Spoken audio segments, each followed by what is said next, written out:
चौथा प्रश्न है, मीना 2000 निकलवाने के लिए एक बैंक गई। उसने खजांची से 50 रुपया तथा 100 रुपया के नोट देने के लिए कहा। मीना ने कुल 25 नोट प्राप्त किए। ज्ञात कीजिए कि उसने 50 और 100 के कितने कितने नोट प्राप्त किए। समझ में आया क्वेश्चन? मीना अपने बैंक अकाउंट में जाती है, बैंक में जाती है जहां उसके पैसे रखे हैं, और वो 2000 रुपये निकालना चाहती है, और वो चाहती है कि 50 और 100 के नोट्स ही मिलें। तो इसलिए वो खजांची को जाके कह देती है कि मेरे को 50 और 100 के नोट ही चाहिए। तो खजांची उसे कुल 25 नोट देता है, और 2000 रुपये ही होते हैं कुल मिला के वो, ठीक है। और आपको बताने हैं कि 50 और 100 के कितने कितने नोट उसे प्राप्त हुए मीना को। तो हम मान लेंगे कि 50 के नोटों की संख्या x है और 100 है, 100 के नोटों की संख्या y मान लेंगे। और उसने कुल नोट 25 प्राप्त किए हैं, इसलिए पहला समीकरण जो बन जाएगा x + y = 25 बन जाएगा, क्योंकि कुल नोट कितने हैं 25, और x आप नाम माने हैं 50 नोटों की संख्या, ठीक है। 50 की नोटों की संख्या आपने x माने हैं और 100 की नोटों की संख्या y माने हैं, तो दोनों का योग करेंगे तो वो 25 बन जाएगी। ये आपका पहला समीकरण बन जाएगा। दूसरे समीकरण आप यहाँ से बनाओगे कि ये 2000 रुपये कुल उसे मिल रहे हैं, और 50 के नोटों की संख्या आपने x मानी है, तो 50 गुणे x कर दोगे तो 50 के नोटों के जरिए उसे जितना पैसा मिला है वो हो जाएगा। प्लस में y माना है आपके 100, आपने 100 की नोटों की संख्या, तो 100 से y को गुना कर देंगे तो कुल 100 के नोटों की जरिए जो 100 के नोटों से पैसे मिले हैं वो, और उन दोनों का योग जो करेंगे वो हो जाएगा 2000 के करीब, 2000 के इक्वल, ठीक है, इक्वल होगा, बराबर रख दोगे और उससे आपका दूसरा समीकरण बन जाएगा, और फिर आप दोनों समीकरण को हल कर लोगे। तो देखो इस प्रश्न को आप किस तरीके से करोगे। वीडियो का कोड है #क्लास 10 चैप्टर 3 एक्सरसाइज है 3.4 का क्वेश्चन नंबर 2 चल रहा है, और उसमें आपकी ये चौथा पार्ट है। तो क्वेश्चन नंबर 2 लिखोगे तो आपके 2 वीडियो आ जाएंगे, जिसमें पहले में 1 से 3 तक है, दूसरे में 1 से 4 तक है। माना 50 रुपए के नोटों की संख्या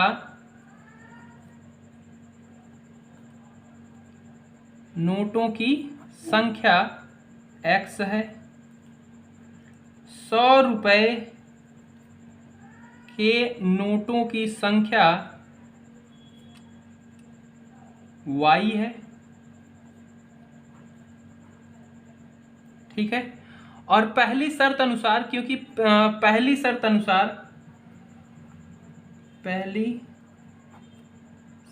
अनुसार या फिर प्रश्नानुसार आप लिख सकते हो, ठीक है, कुल उसे नोट मिले हैं 25। तो यानी कि जब आपने 50 के नोटों की संख्या x मानी है और 100 के नोटों की संख्या x मानी है, तो दोनों का योग क्या हो जाएगा 25 हो जाएगा, और ये आपका पहला समीकरण बन जाएगा, ठीक है। अब कुल उसने, ये तो आपका पहला बन गया, और कुल उसने रुपए कितने प्राप्त किए हैं वो दूसरी शर्त बना लेंगे, ठीक है। दूसरी शर्त है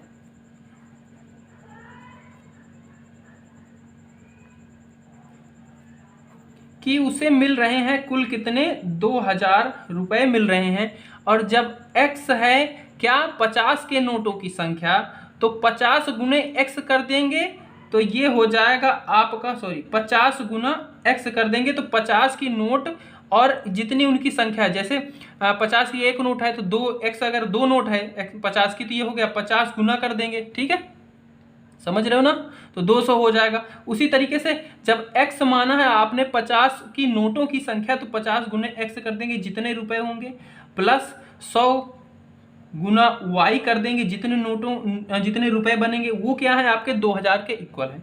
50 और 100 की नोटों की संख्या से उनसे गुना करेंगे और उन दोनों को जोड़ेंगे तो उसे कुल कितने रुपए मिल रहे हैं उसके बराबर बन जाएगा, और ये आपका हो जाएगा दूसरा समीकरण। इसको आप थोड़ा सा सिंप्लीफाई कर सकते हैं। इसमें से अगर मैं 50 इधर से कॉमन ले लूँ, ठीक है, 50 इधर से निकालूंगा तो यहाँ पे तो x बच जाएगा और यहाँ पे 2y बचेगा, ठीक है, और इधर से वो 50 ऐसे निकलेगा और इधर आप भेज सकते हो उसको क्या भाग में, जब 50 इधर गुणा में उधर जाके भाग में चला जाएगा, ठीक है, तो ये हो जाएगा आपका x प्लस 2y, और इधर जब 2000 को 50 से भाग दिया जाएगा तो एक जीरो से एक कैंसिल हो जाएगा, और 5 5 चौक 20, ठीक है, यानी कि 40, तो इधर बचेगा 40, यानी कि x प्लस 2y बराबर 40। ये आपका हो जाएगा दूसरा समीकरण। अब इन दोनों समीकरण को हल करके आपको 50 की नोटों की संख्या पता करनी है और 100 की नोटों की संख्या। तो ये दोनों समीकरण आपको बहुत ही सिंपल से दिख रहे हैं। अगर पहले से दूसरे को हम घटा दें, विलोपन विधि लगाएंगे इसमें, ठीक है, तो समीकरण फर्स्ट से सेकंड को घटाने पर, जब हम घटाने पर, तो ये भी x है, ये भी x है, तो x ही कैंसिल हो जाएगा। ये x प्लस वाई बराबर 25 और ये x प्लस 2y बराबर 40, और माइनस माइनस माइनस, इस x से ये कैंसिल, और ये y है, सिर्फ 2 नहीं है, ठीक है। और यहाँ पे माइनस का y, यहाँ पे प्लस का y, मतलब माइनस का y, और यहाँ पे माइनस का 40, यहाँ पे 25, तो ये भी माइनस क्या ही आएगा। और 25 5 30 यानी कि 15, और माइनस से माइनस कैंसिल हो जाएगा, यानी कि y का मान आपका मिल जाएगा 15। अब इस y के मान को आप समीकरण 1 में रखो या 2 में रखो, कहीं से भी x का मान आपको निकालना है। तो मैं यहाँ पे y बराबर 15 समीकरण 1 में रखने पर, y का मान हम समीकरण 1 में रखते हैं, तो ये है x प्लस वाई, यानी कि x प्लस 15 बराबर 25, और ये 15 इधर जाएगा तो माइनस हो जाएगा, और फिर यहाँ से जब 25 में से 15 चला जाएगा तो कितना बचेगा, 10 बचेगा, यानी कि x का मान 10 आ जाएगा। तो 50 की नोटों की संख्या 10 है और 100 की नोटों की संख्या 15 है, ठीक है। अब आप इसको चेक करना चाहो तो दोनों को रख के भी देख सकते हो, x की जगह पे 10 रखो, y की जगह 15, दोनों को जोड़ो 25 ही हो रहा है। और यहाँ पे भी आप 50 की जगह, x की जगह पे 10 रखो, तो 10 से गुना करोगे तो ये हो जाएगा 500, और फिर y की जगह पे 15 रखो, और 15 को जब 100 से गुना करोगे 1500, ठीक है, और 1500 और ये 500 2000 के बराबर, यानी कि ये आपके दोनों सही है। फिफ्थ पार्ट है, किराए पर पुस्तक देने वाले किसी पुस्तकालय का प्रथम दिनों का एक नियत किराया है। मतलब एक पुस्तकालय है जो किराए पे बुक देता है, बट पहले 3 दिन का वो एक निश्चित किराया रख रखा है। अगर 10 रुपये है तो 10 रुपये ही लगने हैं पहले 3 दिन के। अच्छा, ठीक है, तो हम यहाँ पे मान लेंगे कि इसका नियत किराया क्या है, x रुपया। प्रथम 3 दिन का किराया x रुपया है, ठीक है, और तथा उसके बाद प्रत्येक अतिरिक्त दिन का अलग किराया है, और उसके बाद का अलग किराया लगता है हर एक दिन का, ठीक है, कि जैसे 3 दिन का 10 रुपये लग गया, फिर उसके बाद चौथे दिन का 5 रुपये अलग से लगेगा, फिर 5वां दिन होगा तो फिर 5 रुपये और बढ़ जाएगा, ठीक है, तो 5 5 10 रुपये हो जाएंगे एक्स्ट्रा, ठीक है। तो हर एक दिन का 5 5 रुपये, ऐसा मैं बता रहा हूँ, ठीक है, पर यहाँ पे हमें XY के रूप में अभी यहाँ पे पता नहीं, वही तो हमें निकालना है क्या होगा। सरिता ने 7 दिन तक एक पुस्तक रखने के लिए 27 रुपये अदा किए, ठीक है। सरिता ले गई थी एक पुस्तक, उसने 7 दिन के बाद लौटाए, मतलब 7 दिन उसने पढ़े उसे, और उसके उसने दिए 27 रुपये। जबकि सुशी ने एक पुस्तक 5 दिन तक रखने के लिए 21 रुपये अदा किए। नियत किराया तथा प्रत्येक अतिरिक्त दिन का किराया ज्ञात कीजिए। तो देखो, ये क्वेश्चन बहुत ही सिंपल सा है। ये बिल्कुल ऐसे समझो, एक दुकान है जहाँ पे 3 दिन का किराया मान लो x रुपया लगता है, ठीक है, और उसके बाद अगर आप एक भी दिन बढ़ता है तो उसका हर एक दिन का अलग से y रुपया लगता जाता है, ठीक है, हर एक दिन का। क्लियर बात, ऐसे समझ लो। अब जो ये आपका शशि है, पहला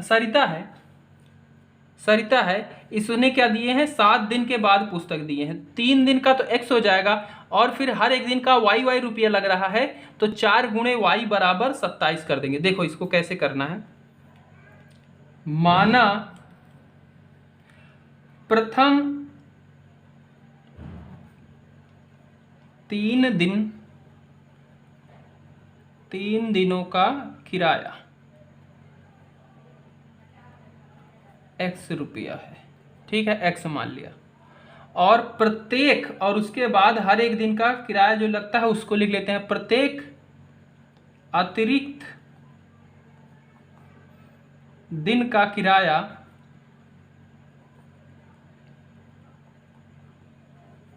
वाई है, ठीक है, वाई रुपया है। 7 दिन तक एक पुस्तक रखने के लिए किराया कितना है? 27 रुपया, ठीक है, जो सरिता ले जा रही है। तो यहाँ पे प्रश्नानुसार